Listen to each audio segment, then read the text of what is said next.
I'm your host, Jimmy Chen. Arrgh.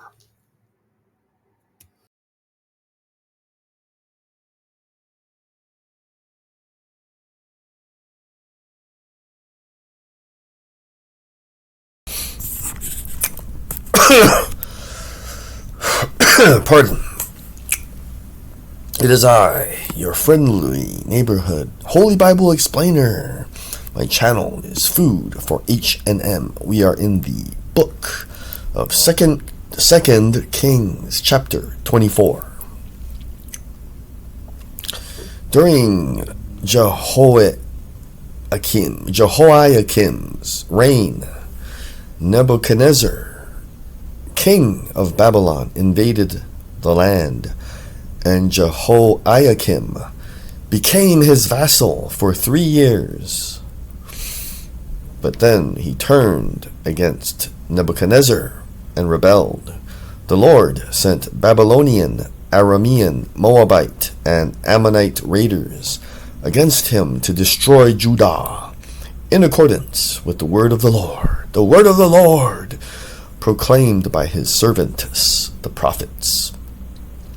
Surely these things happened to Judah according to the Lord's command, in order to remove them from his presence, because of the sins of Manasseh and all he had done, including the shedding of innocent blood, for he had filled Jerusalem with innocent blood, and the Lord was not willing to forgive. As for the other events of Jehoiakim's reign, and all he did, are they not written in the book of the annals of the kings of Judah? Jehoiakim rested with his ancestors, and Jehoiachin, his son, succeeded him as king. The king of Egypt did not march out from his own country again, because the king of Babylon had taken all his territory from the Wadi of Egypt to the Euphrates River. The next section is titled Jehoiachin, king of Judah. Jehoiachin was 18 years old when he became king, and he reigned in Jerusalem 3 months. His mother's name was Nehushta, daughter of Elnathan.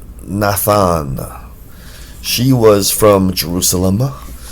He did evil in the eyes of the Lord, just as his father had done.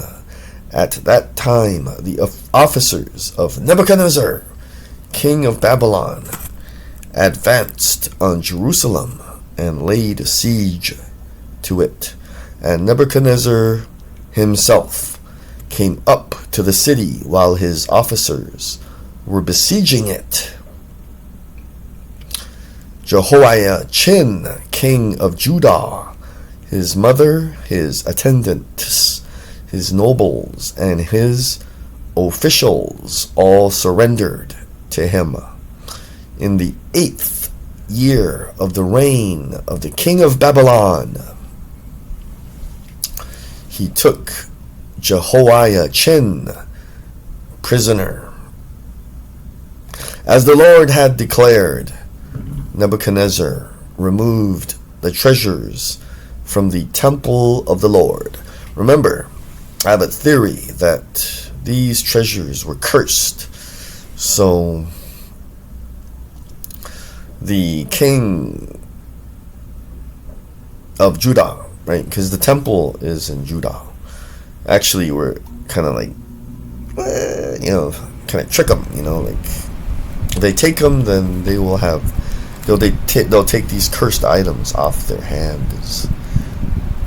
And from the royal palace, and cut up the gold articles that Solomon, king of Israel, had made for the temple of the Lord. he carried all Jerusalem into exile, all the officers and fighting men and all the skilled workers.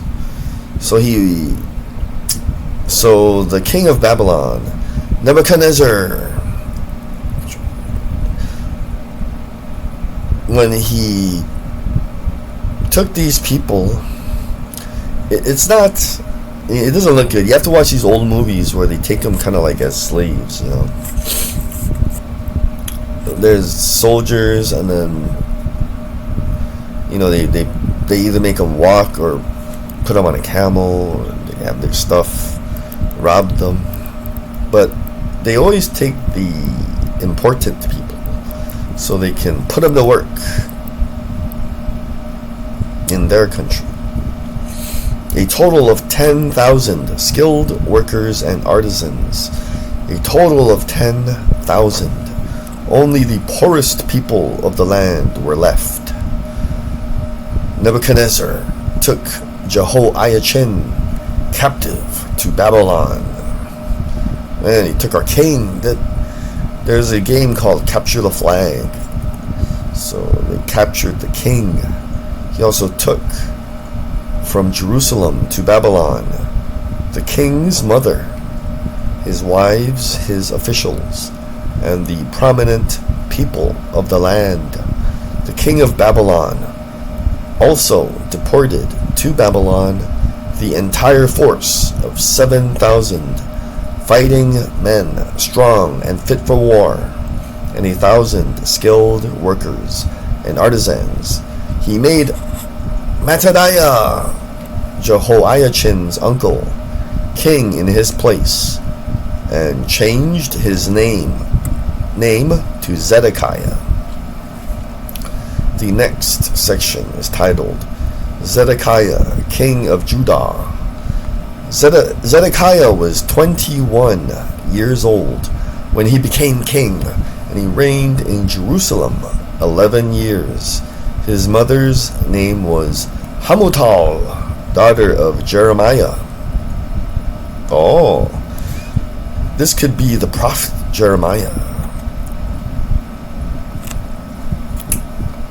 So Jeremiah was king then? Well, he's in a royal family. You know, that's very true. Like the prophets, they were always like relatives of the kings and princes. Remember King David's sons, Nathan, some of them, they didn't quite want to rule, because when rule and fight. But prophets were like Jedi, so they fought. Remember, like when the king fights and rules and fights, right? Then he has like this bureaucracy, but they don't just, do paperwork. They actually have to ride out on horses, and they have to like check out how they divide their kingdom, into townships, or like, they have to just make sure everything is to their liking. But the prophets, they were more like listen to God, and they were formed into like armies that worked with God and his Kadosh Malakim and Kadosh Kasidim. So Jeremiah, so Jehoiachin's uncle, grandfather. See, so Jeremiah's grandson is Zedekiah. She was from Lebanon. He did evil in the eyes of the Lord, just as Jehoiakim had done. Sad. The great prophet Jeremiah's own grandson did not rule well. It was because of the Lord's anger that all this happened to Jerusalem and Judah. And in the end, he thrust them from his presence. The fall of Jerusalem. There's not an entire section. That now Zedekiah rebelled against the king of Babylon. Thank you for listening to me. That was, again, 2 Kings chapter 24. Remember, keep God first. He'll take you places.